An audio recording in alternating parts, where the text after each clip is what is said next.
بصوا يا جماعه، تعالوا نجرب اقل واوحش اماكن تقييم ونشوف بقى هل فعلا هتطلع وحشه شبه ما الناس بتقول، ولا ممكن التقييم ده يبقى مش تمام. مثلا ممكن المطاعم تطلع حلوه. كده شكل السوشي برجر بيقول لك ده اسوأ طرب انا جربته في حياتي. ده كده شكل صباع الطرب وشي اسود ومحروق من تحت.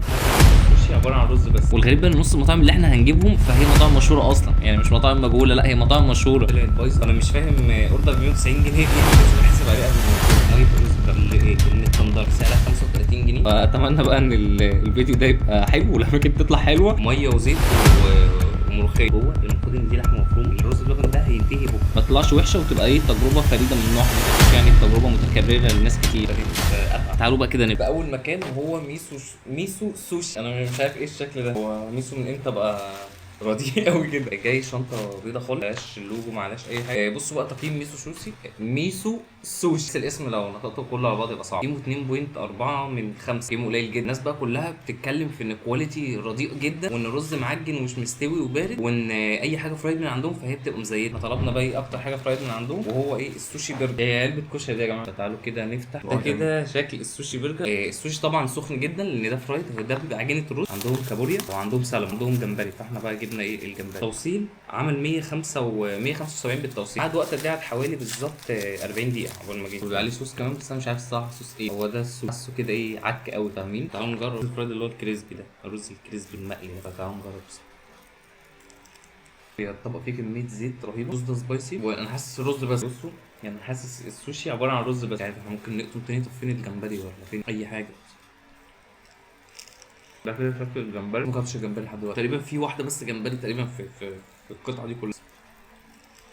هو طبعا اختراع فاشل. 175 جنيه شايف كتير جدا عليه. بصوا اصلا الطبق هو حرفيا عجينه عباره عن رز مقلي. يعني السوشي برجر ده هو عباره عن رز مقلي بس وعليه صوص. يعني انت لو عايز رز مقلي عليه صوص انت ممكن بقى تجيب السوشي برجر. غير كده فما الصراحه ما اقتنعش ان حد يجربه. فاول مكان فعلا كده التقييم بتاعه قليل جدا وطلع فعلا زي ما الناس بتقول. بس هو سخن، يعني هو للامانه فهو سخن سخن يعني جدا. الرز مش بارد ولا حاجه، والرز مش معجن عشان الناس كاتبه ان الرز معجن. لا الرز مش معجن، بس هو عباره عن رز. فاهمين؟ انت بتاكل سوشي رز. أنا الصراحه مش عارف السلسله دي شكلها هتبقى قاسيه شويه. مش عارف الصراحه. انا مش عارف اصلا المطاعم اللي جايه دي برضو نفس الكلام ولا ايه، تبقى الكواليتي فيها ضعيف كده ولا ايه. تعالوا بقى كده ندخل على تاني مكان وهو بينو. انا مش عارف انتوا ظاهر لكم الاسم ولا لا. اسمه بينو. اول مره اجرب المكان ده الصراحه. اول مره اشوف اسم المطعم ده. يعني انا ما كنتش اعرف ان في مطعم اسمه بينو غير لما ايه عملت سيرش انا على اقل مطاعم تقييم. بصوا بقى احنا بينو ده التقييم بتاعه 3.6. جبنا بقى من عنده مكرونه بالصلصه والجبنه، وجبنا من عنده كمان ملوخيه، وجبنا من عنده سندوتش طرب. ليه بقى؟ ان الكومنتات في الثلاث حاجات دول. المكرونه بيقول لك ملهاش طعم، والملوخيه بيقول لك بتيجي بارده، والسندوتش الطرب بيقول لك ده اسوأ طرب انا جربته في حياتي. يعني كومنتات كتير اجمعت على الموضوع ده. فاحنا جبنا الثلاث حاجات دول وعشان برضو نشوف التجربه عامله ازاي. انا شايف ان حاجه سخنه. هي الحاجه سخنه. وبالمناسبه كان فيهم من ضمنهم كومنت قال ان العيش وحش جدا والفرن اللي جنب بيتهم احسن. ده العيش. هو العيش بصوا العيش سخن بسبب الحاجه، بس هو العيش فعلا باين تحسه باين. ممكن يكون العيش اللي جنب بيتهم ده احسن. نجرب حاجه. دي المكرونه تقريبا. او نفتح ونستكشف سوا واقول لكم ايه على الاسعار. بصوا احنا الثلاث حاجات اللي احنا جبناهم ده تقريبا سندوتش فطار. الثلاث حاجات دول عملوا 195 بالتوصيل، فاهمين؟ يعني هو اسعاره رخيص. كل ده ساندوتش فطار. الله. تعالوا نفتح تاني حاجه. دي المكرونه. دي كده المكرونه. ايه ده؟ احنا عمالين نستكشف سوا بقى كده ايه المطاعم دي. هي بالمره ايه تجربه جديده. يعني هي تجربه جديده بقى. احنا بنجرب ايه مطاعم جديده. يا نهار ابيض. المكرونه ايه ده؟ دي مكرونه تحسها مكرونه بشاميل شويه، فاهم؟ هي بص هي دي مكرونه بينا بالصلصه وبالجبنه. اللي على الوش ده ان هو جبنه. ده كده ساندوتش الطرب. شكله جبار يعني. ده كده شكل صباع الطرب. ده كده شكل صباع الطرب. هو شكله ايه عايز يستوي شويه. هي سخنه جدا يعني. الحاجه سخنه يعني الحق يتقال. الحاجه سخنه والملوخيه سخنه. في كذا كومنت ايه اجمع ان الملوخيه بارده. هي سخنه يعني الصراحه سخنه. حاجه بقى يا جماعه نسيت اقول لكم عليها قبل ما اطلب الاوردر. فهو ايه كان لازم قبل ما تطلب الاوردر ان انت لازم تحاسب على الاوردر. انا مش فاهم اوردر ب 190 جنيه ايه اللي لازم احاسب عليه قبل ما اطلبه. مش عارف ما فهمتش الفكره يعني منين. لو كده نبدا اول حاجه بالملوخيه. تقريبا عندهم مشكله في تخزين العيش لان في كذا كومنت على موضوع العيش ده برضه. لقمه كده اللي هي ايه ودن قص. الملوخيه طعمها غريب قوي. هي مش مفيش طعم حاجه. هي دي معموله بتحسها ايه ميه وزيت وملوخيه. مش معموله بشوربه. دي هي معموله بميه طعمها سيء جدا. تقريبا دي سعرها 50 جنيه. تاني حاجه وهي ايه المكرونه دي سعرها 35 جنيه. انت قولوا لي بقى انتوا ازاي طبق مكرونه زي ده بالجبنه ب 35 جنيه؟ هي دي جبنه موتزاريلا. اصلا المكان ده مش مفهوم. يعني المكان ده تحسه إيه بيعمل اكل ايطالي وتحسه بيعمل اكل شرقي مصري. فانا مش فاهم هو بيعمل ايه بالظبط. تعالوا كده نجرب. طعمه جاب لي اشمئزاز، طعمه غريب قوي. وانا حاسس ان يعني هي المكرونه لو من غير الجبنه كان هيبقى احلى. يعني هي الجبنه حاسسها هي اللي مبوخه الموضوع كله. الجبنه الموتزاريلا الكواليتي بتاعها ضعيف جدا، حلوه الصراحه، هي دي مبوخه المكرونه كلها. تعالوا بقى كده ندخل على اخر حاجه وهو ساندوتش الطرب. بصوا انا عن نفسي مش بفضل ايه المشويات في سندوتشات. بصوا ده كده شكله، مش بحب انا اكل المشويات في سندوتشات. فممكن نطلع طرب وطرب الواحد بيبقى فيه بصل وطحينه وطماطم بس. ده كده شكل صباع الطرب. الدهن فيه كتير جدا ومش مستوي كويس، الدهن حاسه ايه ني شويه، طرب وحش بشكل مش طبيعي. ده كده شكل اللحمه اللي من جوه، المفروض ان دي لحمه مفرومه بس مفيش لحمه مفرومه مصمطه كده بالشكل ده. مفهمش بقى ايه اللي جوه ده. يعني كتير جدا اصلا انه يبقى التقييم بتاعه 3.2 تقريبا او 0.4. إيه انا حاسس اصلا ان فعلا المطاعم اللي الناس بتديها تقييم قليل هي فعلا تستاهل ان هي التقييم ده، فاهمين؟ فكرت الناس بتتلكك مثلا او بتظلم الاماكن، لكن لا، فعلا الاماكن اللي تقييمها قليل ده بيبقى فعلا تقييمها قليل. هو لحد دلوقتي في الفيديو ده هنجرب 5 اماكن، جربنا منهم 2 وطلعوا الصراحه سيئين جدا. لسه فاضل 3 اماكن تانيين، واتمنى بجد ان على الاقل مكان او مكانين فيهم يرضينا كده شويه، فاهمين؟ تحس ان احنا ايه ما خسرناش فلوس على الارض. تعالوا ندخل بقى على تالت مكان وهو شوكليت ايلاند. بصوا بقى المفروض ان المكان ده بيعمل ديزرت يعني وكده، حلويات وكده. فالتقييم بقى بتاعه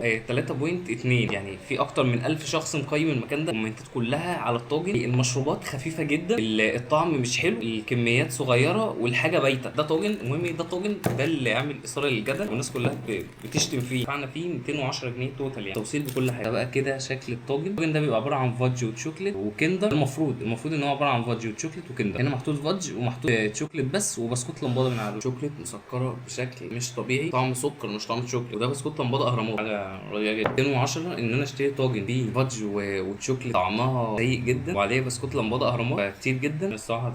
مش حلو خالص وغالي جدا ومسكر اوفر قوي. انا ابتديت اتعب.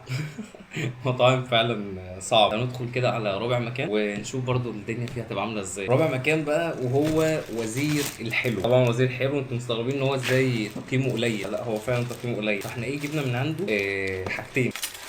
جبنا من عنده رز بلبن. استنى نطلع بس الحاجه وبعد كده اوريكم ايه جبنا من عنده ايه. طيب بص ايه ده الرز ده ميه. تاريخ الانتهاء 3/7. يعني هينتهي بكره. يعني هو اصلا بيديك منتج هينتهي بكره، متخيلين؟ ده برضه كومنت من الكومنتات ان هو بيطلع منتجات يا بتنتهي في نفس اليوم يا بتنتهي بكره. كده شكل ميه الرز بلبن. هو الرز بلبن سايب. والرز بلبن ده معلومه برضه يا جماعه، يعني ما ينفعش يبات ده مثلا وتاكله بكره مثلا. يعني انت لو جبت مثلا رز بلبن بزياده مثلا وما كملتوش فلا ترميه احسن، ما تبيتوش لبكره. كومنتات بقى وزير الحلو والتقييم بتاعه. بص وزير الحلو التقييم بتاعه 3.6. في اكتر من 1000 واحد مقيم المكان ده بيقولوا ان الاكل بايظ ومنتهي الصلاحيه، الكميه والحجم قليلين جدا، الكواليتي ضعيفه جدا، والاوردر بيطلع غلط، وساعات الاوردر بتطلع ناقصه. معايا قبل كده طلبت اوردر وجت حاجه غلط. كله بيتكلم عن صوص الكندر انه مش كندر، عشان كده برضو كمان جبنا ايه صوص الكندر ده. هنجربه برضو ونشوف كندر ولا لا. وجبنا بقى كمان اللي هي الكندر دي او ايه المتكندر. ده كده شكلها. اكتر بقى الحاجات اللي احنا جبناها دي من وزير الحلو ب 120 جنيه، قاعد بالظبط 23 دقيقه. نلحق لما ينتهي. شكله صعب قوي. تعالى نجرب الرز بلبن. الرز بلبن عادي جدا، مش وحش ولا حلو، بس هو خفيف قوي. يعني هو ده تقريبا انا مش فاهم ده معمول ازاي. ده سلايس خالص. تعالى كده ايه نشيل الرز بلبن ده عليه. ده كده شكل كيكه البندق. دي بالظبط ب 120 جنيه، ده من غير توصيل من غير اي حاجه. تعالى نجربها. سايحه خالص على بعض. بص هي الكندر طلعت بايظه وانا اتواصلت معاهم يعني وايه، وصلت معاهم عشان ارجعها. يعني هي بايظه خالص. الكريمه اللي جوه مخززه وريحتها سيئه جدا. دي بقى الكندر الصراحه مش هقدر اجربه لان المكان الصراحه مش ما ثقش ان انا اكل من عنده اصلا تاني. وده عامه شكل الصوص. ده كده شكل صوص الكندر، مع ان المفروض ان ده براند ومعروف. يعني ربنا يستر عليا وافضل عايش يعني بعد الفيديو ده. فتعالوا بقى كده نجرب اخر مكان ونختم بيه بقى. كده الوضع بقى صعب قوي. تعالوا بقى كده ندخل على اخر مكان اللي هنختم بيه وهو طنط. بصوا بقى طن تعالوا بس نطلع الحاجه اللي احنا جبناها وبعد كده اقول لكم جبنا ايه. شوف بقى الكومنتات ايه. بصوا بقى تقييم مطعم طنط هو 3.1 من 5، والكومنتات كلها على الحواوشي. يعني الناس بقى بتكتب ايه ان الحواوشي اسود ومحروق من تحت وان الاكل غالي جدا على الكواليتي والسعر اللي هو متقيم بيه. يعني فتعالوا كده انا طلبت من عنده حواوشي لحمه، ما عندوش غير حواوشي لحمه. شايف ان اسعاره مبالغ فيها جدا. يعني رغيف الحواوشي ده ب 385 جنيه اوفر جدا يعني. وشايف كمان بقيه الحاجات اسعارها عاليه. الأوردر ده بالظبط قعد حوالي ساعه ونص اصلا. يعني انتوا متخيلين رغيف حواوشي قاعد ساعه وفاهم ليه وحجمه صغير جدا ومش شايف ان هو يستاهل الرقم ده من قبل ما ادوقه. يعني كده ده الحواوشي اللي هو ايه. ده كده شكل الحواوشي اللي ب 385 جنيه من اشرف عبد الباقي او من مطعم طنط. يعني تعالوا نجرب. انا عايز اقول لكم ان الحواوشي ده انت اصلا يعني مش بالحجم ده انت ممكن تشتري اكبر منه ب 100 جنيه.